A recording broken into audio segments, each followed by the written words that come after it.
crois que la politique régionale en faveur des arts et de la culture, elle s'est constituée dans un acte majeur, créateur, qui était les Assises régionales de la culture. Et elle suivait immédiatement le conflit dit des intermittents de 2003.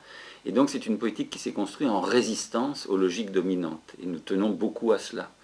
Vous savez que ce qui se disait beaucoup en 2003, c'était la nécessité de réduire le périmètre d'une profession. Mais j'ai envie de dire que ce qui caractérise la politique, malheureusement, publique, nationale, en faveur des arts et de la culture, c'est la réduction de tous les périmètres.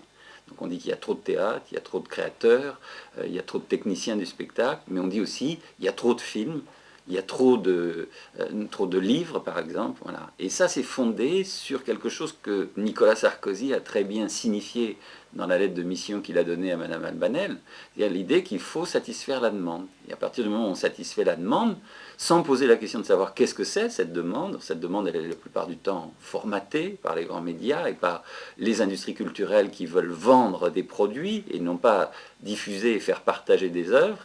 Donc à partir du moment où on ne dit pas quelle est cette demande, quand on dit qu'il faut satisfaire la demande, on tord le cou à l'offre en fait, puisqu'on limite la satisfaction du désir de partage des arts et de la culture dans un cadre essentiellement commercial. Donc nous, on a fait une politique ensemble, je crois, en résistance à ces logiques. Donc on a avancé des concepts sur lesquels on s'est basé, par exemple l'idée qu'il faut s'inscrire dans une démarche de caractère public, de diffusion, mais aussi d'encouragement à la création des arts et de la culture, donc une démarche d'ordre public, de ce que nous avons appelé à ce moment-là une approche globale des arts et de la culture, c'est-à-dire soutenir les créateurs, parce que sans la création il n'y a rien, mais aussi s'efforcer d'élargir le partage des œuvres. Si les arts et la culture sont un bien commun, les arts un bien commun de l'humanité, la question d'une intervention publique, c'est qu'il y ait ce partage. On a Valérie de Saint-Dô, la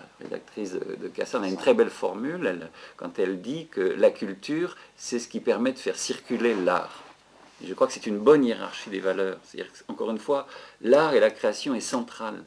Mais ensuite, si c'est un bien commun, la question de l'intervention publique, c'est de faire en sorte qu'il soit partagé. Donc on a mis en place cette politique, donc je disais d'approche globale, création, diffusion et partage. Donc avec des tas d'intervenants qui sont des plus-values dans cette circulation de l'art. Voyez, on veut défendre, dans la chaîne du livre, on veut défendre le libraire, parce qu'il n'y a plus de libraire, il n'y a plus cette chose merveilleuse du citoyen qui vient pour acheter un livre qu'on lui a souvent mis dans la tête par là aussi le matraquage, mais il rencontre le libraire et il repart avec un autre livre. Donc c'est cette magie-là qui compte.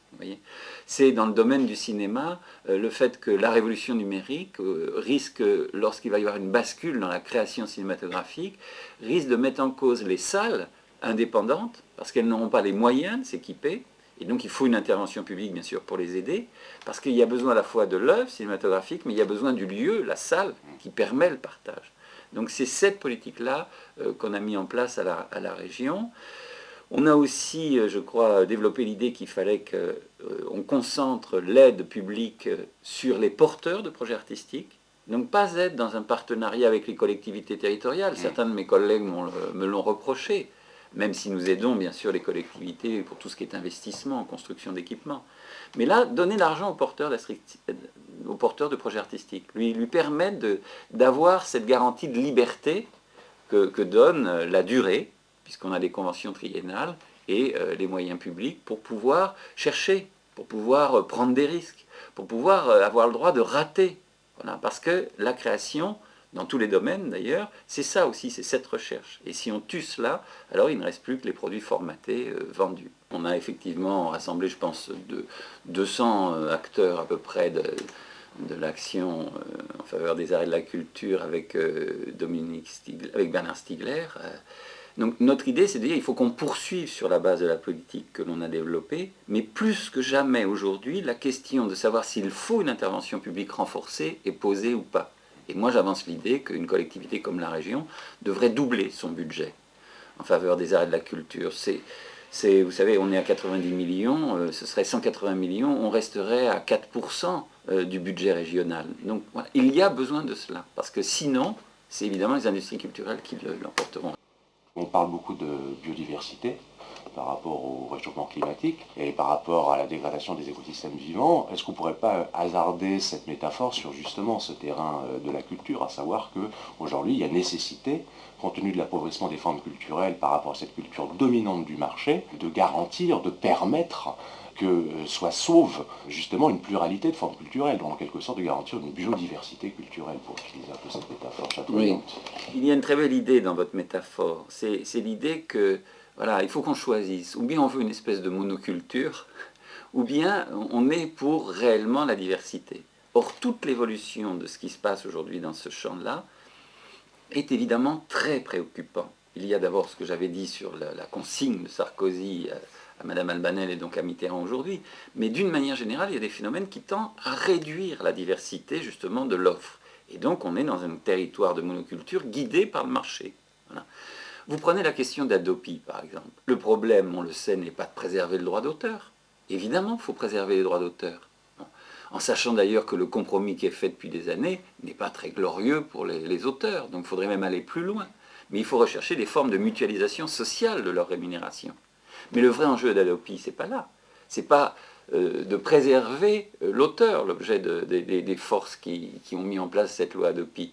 C'est de préserver les marchands pour leur profitation, j'ai envie de dire. C'est ça. Garder l'outil sur lequel il y a des possibilités de profit immenses par la vente de produits culturels élargis au monde entier.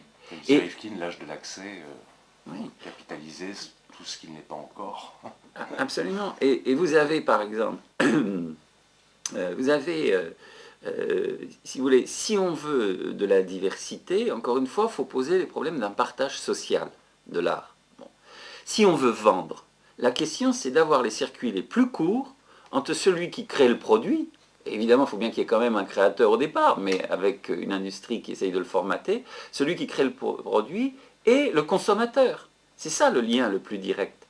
Et quand vous regardez la réforme du ministère de la Culture, qu'est-ce que c'est? C'est d'essayer de supprimer tous les intermédiaires en quelque sorte.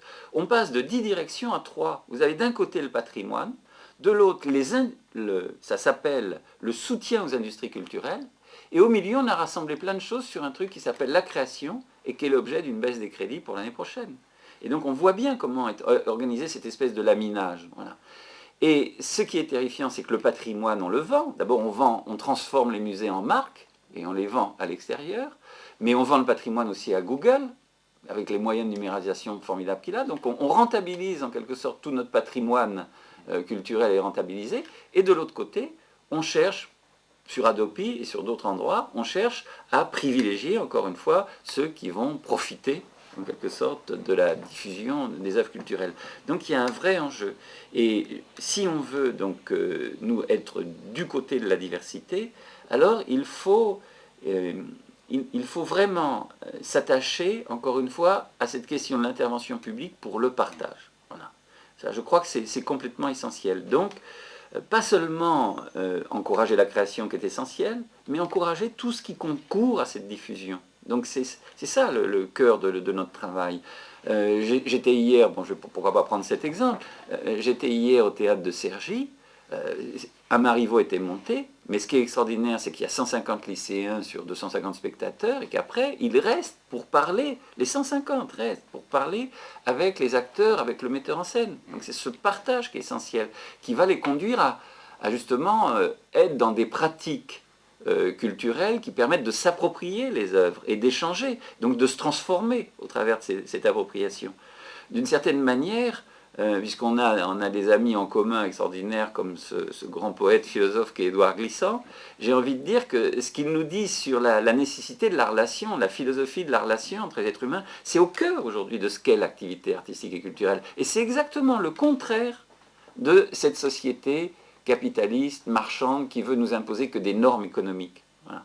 Donc c'est vraiment une question évidemment essentielle que de préserver cette diversité en ayant cette approche globale dont je parlais tout à l'heure de l'action publique en faveur des arts et de la culture.